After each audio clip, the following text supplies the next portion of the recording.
தாய் வீடு மார்ச் மாத இதழ் 2024. ஒரு நூலின் உருவாக்கம். ஆசிரிய வெளியீட்டாளர்களுக்கான ஒரு கைநூல். எழுத்துருவாக்கம் என் செல்வராஜா. குரல் வடிவம் கு. பிரபு. இலங்கையில் நூல் வெளியீட்டுத் துறையில் அரச நிறுவனங்களினதும் தனியார் நிறுவனங்களினதும் அரசு சார்பற்ற தொண்டர் அமைப்புகளினும் பங்களிப்பை நாம் அறிவோம். கல்வித்துறையில் அரச நிறுவனமான கல்வி வெளியீட்டு திணைக்களமானது கல்வி நிறுவனங்களினது பாடநூல் வெளியீட்டின் பிரதான பங்காளராக திகழ்கின்றது. இலங்கை பல்கலைக்கழகங்களும் தத்தம் துறை சார்ந்த பிரசுரங்களை வெளியிட்டு வருகின்றன. பாடசாலைகளும் தத்தம் பாடசாலைகளுக்குரிய ஆண்டு மலர்களையும் சிறப்பு மலர்களையும் வெளியிடுகின்றன. இலங்கை மத்திய வங்கியானது இலங்கைக்குரிய பொருளாதார அறிக்கைகளையும் நிதி அறிக்கைகளையும் வெளியிடுவதில் முதன்மை வகிக்கின்றது. இவ்வாறே சகல அரச திணைக்களங்களும் தாம் சார்ந்த துறையின் வெளியீடுகளை அன்றாடம் வாரி வழங்கி இலங்கையின் கைநூல் வெளியீட்டுத் துறைக்கு காத்திரமான பங்களிப்பினை நல்கி வருகின்றன. சைவ, பௌத்த, இஸ்லாமிய, கிறிஸ்தவ சமய நிறுவனங்களும் காலத்திற்கு காலம் பக்தி இலக்கியங்களையும் சமய பிரசுரங்களையும் ஆண்டிதழ்களையும் சிறப்பு மலர்களையும் வெளியிட்டு ஈழத்தின் தமிழ் பதிப்புலகிற்கு புது குருதியை பாய்ச்சி வருகின்றன. குறிப்பாக இந்து சமய கலாச்சார அலுவல்கள் அமைச்சின் நூல் வெளியீட்டு பணியும் விதந்து குறிப்பிடத்தக்கது. மேற்கூறிய இவ்வமைப்புகளுக்கு இணையாக அரச சார்பற்ற NGO நிறுவனங்களான ஐக்கிய நாடுகள் ஸ்தாபனத்தின் முகவர்களும் தனியார் ஆய்வு நிறுவனங்களும் தத்தம் தேவைகளுக்கு ஏற்ப ஆய்வு நூல் வெளியீடுகளில் வெற்றிகரமாக ஈடுபட்டு வருகின்றன.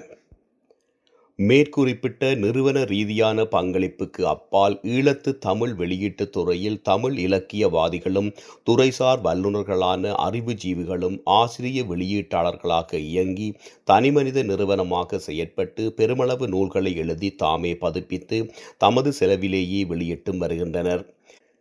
இவர்களுக்கு ஆதரவாகவும் ஊக்கு சக்திகளாகவும் தனிமனித வெளியீட்டு அமைப்புகளும் இயங்குகின்றன. இவர்களை ஆசிரிய வெளியீட்டாளர்கள் author publisher என்ற வகைக்குள் நாம் அடக்குகின்றோம். ஈழத்து தமிழ் எழுத்தாளர்கள் தமது நூல்களை எழுதி தாமே அதனை அச்சிட்டு வெளிவிட்டு வரும் நிலையில் அவர்களுக்கான வெளியீட்டு பணியையும் விநியோக பணியையும் பொறுப்பேற்று அவர்களது பொருளாதார சுமையை குறைக்கும் வகையில் மேலைத்தேய நாடுகளைப் போன்று எம்மிடையே வர்த்தக ரீதியான வெளியீட்டு விநியோக நிறுவனங்கள் எதுவுமே இன்று இல்லை. முன்னர் வீரகேசரி நிறுவனம் குறுகிய காலத்தில் 76 நூல்களை வெளியிட்டு அவற்றை தனது பத்திரிகை விநியோக வலையமைப்பின் மூலம் இலங்கை முழுவதும் வெற்றிகரமாக விநியோகித்து வரலாற்று சாதனை படைத்திருந்தது. அதன் பணியும் 1977 ஆண்டின் இனக்கலவரத்துடன் ஓய்ந்துவிட்டது. பின்னாளில் எந்த ஒரு தமிழ் பத்திரிகை நிறுவனமும் இத்தகையொரு பாரிய முயற்சியை மேற்கொள்ளவில்லை.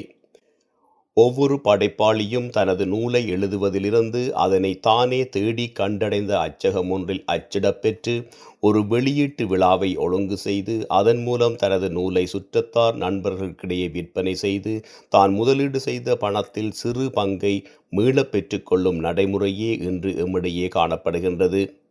இந்நிலையில் தான் எழுதும் கையெழுத்து பிரதியை தரமான நூலுருவிலை வடிவமைத்து அழகாக அச்சிட்டு பெற்றுக்கொள்ளும் வகையில் விரிவான பதிப்புத்துறை சார்ந்த அறிவை பெற்றவர்களாக எம்மவர்களில் பெரும்பானோர் இருப்பதில்லை.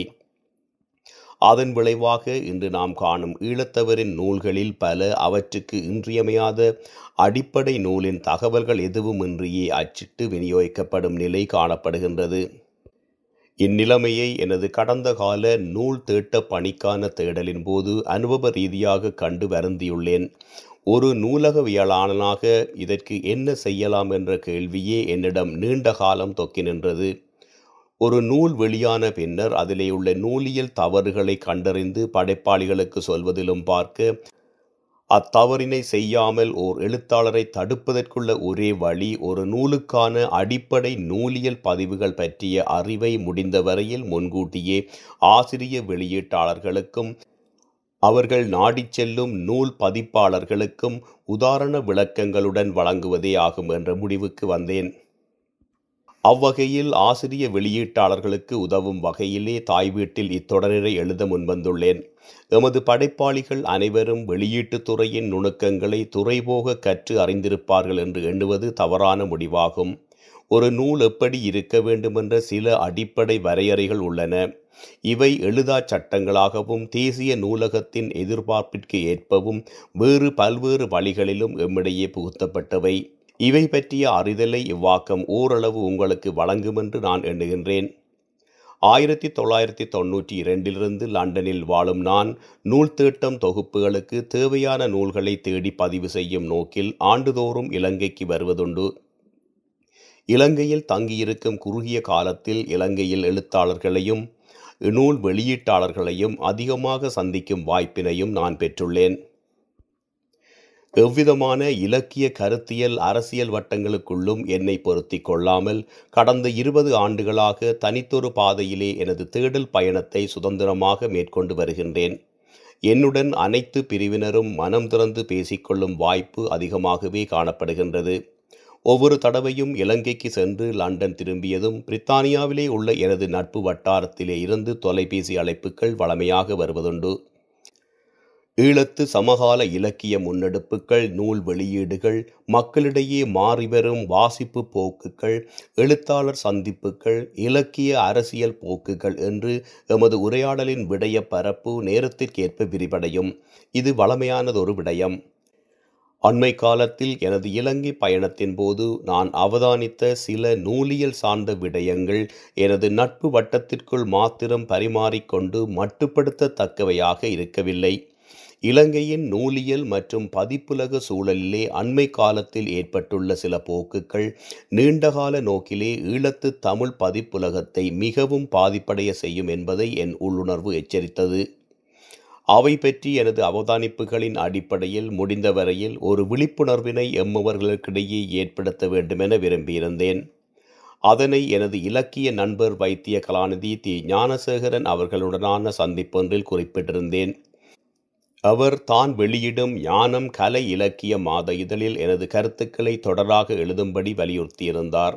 அவரது வேண்டுகோளின் பேரில் முன்னர் ஒரு கட்டுரை தொடரினை ஈழத்தவரின் சமகால நூல் வெளியீடுகள் ஒரு நூலியல் சார்ந்த பார்வை என்ற தலைப்பிலே ஆகஸ்ட் 2015 முதல் நவம்பர் 2016 வரை 16 இதழ்களில் தொடர்ந்திருந்தேன். இன்று 2024 9 வருட கால நிறைவிலே ஏராளமான தொழில்நுட்ப வளர்ச்சிகளை, ஆசிரிய வெளியீட்டாளர்களுக்கிடையே பாரிய மனமாற்றங்களை ஈழத்து நூல் வெளியீட்டுத் துறையில் காணக்கூடியதாக உள்ளது.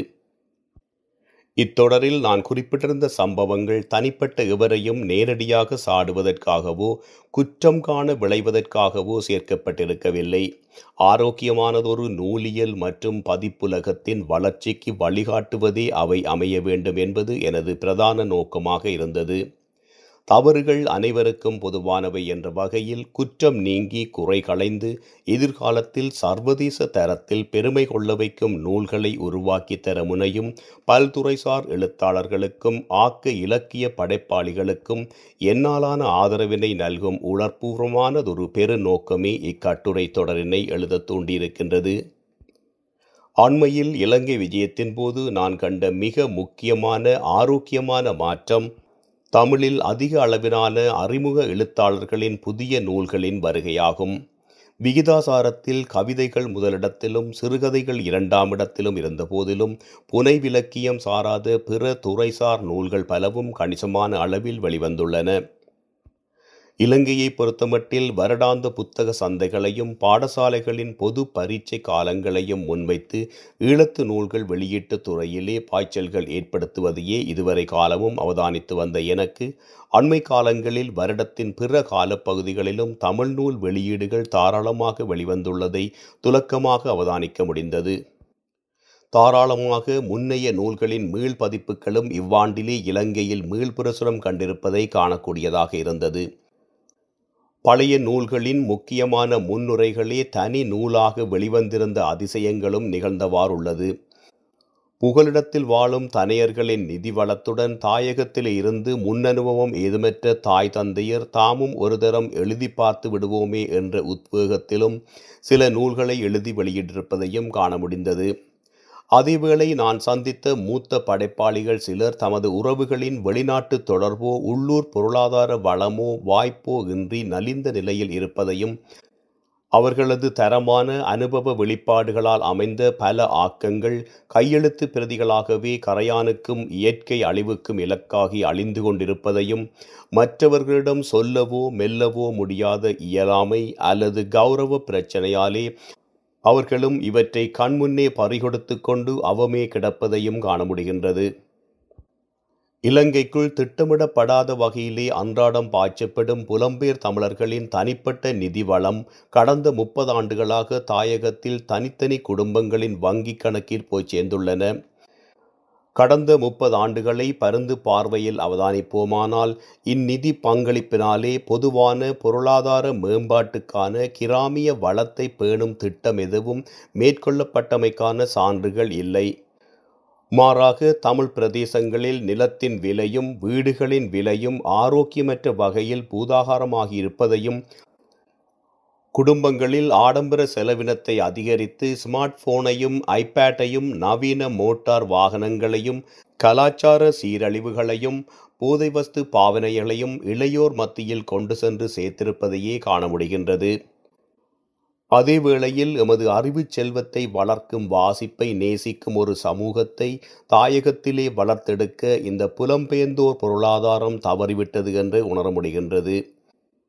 இதற்கான அத்திவாரத்தை புலம்பெயர்ந்தோர்தான் இட வேண்டும் என்பதில் தாயகத்திலே உள்ள புத்திஜீவிகள் இனிமேலும் கருதியிராமல் தாமாக முன்வந்து பொதுமைப்பாடமைந்த நூல் வெளியீட்டு அமைப்பொன்றை உருவாக்க முன்வர வேண்டும். இதில் படைப்பிலக்கியங்கள் மாத்திரமின்றி அறிவுசார் துறைசார் நூல்களினதும் சிறுவர் நூல்களினதும் வளரிளம் பருவத்திற்கான இதனை இளைஞர் இலக்கியம் என கலாநிதி சபா ஜெயராஜா குறிப்பிடுகின்றார். வெளியீடுகள் சமமாக இடம்பெற செய்ய வேண்டும். இதற்கான நிதி வளத்தை புகலிடத்தில் வாழும் அறிவுஜீவிகளிடமிருந்தும் வர்த்தக பிரமுகர்களிடமிருந்தும் பெற்றுக்கொள்ளலாம். தரமான நூல்களை வெளியிடும் நோக்கிலே பரிந்துரைக்காக ஒரு துறைசார் அறிவோர் குழுவினையும் இரு சாராரும் உருவாக்க வேண்டும். குறும்பசெட்டி சன்மார்க்க சபை, வட இலங்கை கூட்டுறவு தமிழ் நூல் பதிப்பு விற்பனை கழகம், கொழும்பு எழுத்தாளர் கூட்டுறவு பதிப்பகம், வீரகேசரி வெளியீடுகளை வழங்கிய எக்ஸ்பிரஸ் நியூஸ் பேப்பர்ஸ் நிறுவனம், கொக்குவில் சோதிட விலாச புத்தகசாலை, நாவலர் அச்சுக்கூடம், யாழ் இலக்கிய வட்டம் போன்ற பல அமைப்புகள் எமது மண்ணில்தான் வேர்விட்டிருந்தன. அவ்வமைப்புகளையொத்த மேலும் பல வெளியீட்டகங்களாக செயற்பட்ட அச்சகங்களின் வரலாற்று சுவடுகளையும் பட்டியலிடலாம். விரிவஞ்சி அவற்றை இங்கு பதிவு செய்வதை தவிர்த்து கொள்ளுகின்றேன். வரலாறாகிவிட்ட அத்தகைய பதிப்பகங்கள் கடந்து போன அனுபவங்களை உள்வாங்கி நவீனத்துவமான வெளியீட்டு கட்டமைப்பொன்றை உருவாக்கப்பட வேண்டியது காலத்தின் கட்டாயமாகும். அத்தகையதொரு கட்டமைப்பு உருவாகும் இடத்து நலிந்து கிடக்கும் எமது தரமான படைப்பாளிகளுக்கும் கிடைத்தற்கரிய பல நல்ல நூல்களின் மீள்பதிப்புக்கும் தரமான படைப்புகளை எழுதிவரும் எங்கள் புதிய தலைமுறையினருக்கும் அது மிகவும் பயனுள்ளதாக அமையும். இன்றும் தனிப்பட்ட ரீதியில் அல்வாய் ஜீவநதி, நல்லூர் எங்கட புத்தகங்கள், யாழ்ப்பாணம் தாயகம் வெளியீட்டகம், மல்லாகம் கலாலயம் பதிப்பகம் என சில அமைப்புகள் இத்தகைய முயற்சிகளில் ஆக்க இலக்கிய துறையிலே முன்வைத்து தனியார் நிதிவளத்துடன் இயங்கி வருகின்றன. இதனாலேதான் இன்றளவில் ஈழத்து பதிப்புத்துறை ஓரளவாவது நின்று நிலைத்து வருகின்றது என்பேன். எனினும் இத்தகைய அமைப்புகளின் பின்புலத்தில் தனி மனிதர்களே இயங்கி வருவது ஆரோக்கியமானதல்ல. தனி மனிதரின் இயங்கு நிலை தளரும் வேளையிலே அவர் சார்ந்த அமைப்பும் பாதிப்புக்குள்ளாகி விடுகின்றமை தவிர்க்க முடியாததாகின்றது. இந்நிலையில் நீண்டகால பொறிமுறையுடன் கூடிய வரையறுக்கப்பட்ட கூட்டுறவு முறையிலான வெளியீட்டகங்கள் பற்றியே நாம் கரிசனை கொள்வது பொருத்தமானதாகும். பொதுவான தமிழ் நூற்பதிப்பு நிதியமொன்றை உருவாக்கும் பணியினை புலம்பெயர்ந்து வாழும் இலக்கிய ஆர்வலர்களுடன் இணைந்து தொடர வேண்டும். பூனைக்கு மணிகட்டுவது யாரென்று ஒருவரையொருவர் பார்த்து கொண்டிராமல் புகலிடத்தை தொடர்புள்ள சமூகத்தில் மதிப்புள்ள இலங்கையில் வாழும் எவராது ஒருவர் அல்லது எம்மிடையே மலிந்து போயுள்ள பல்வேறு எழுத்தாளர் சங்கங்கள் நம்பிக்கையுடன் துணிந்து செயலிலே உறங்குவார்களா என்ற எதிர்பார்ப்பும் நம்மில் பலருக்கு உண்டு. இவர்களிடையே 1000 கருத்து முரண்பாடுகள் காணப்பட்டாலும் பதிப்புத்துறை என்ற ஒரு புள்ளியிலாவது இவர்கள் அனைவரும் அல்லது இவர்களில் ஒரு பகுதியினராவது முதலில் இணைந்தாக வேண்டும். தொடரும். நன்றி.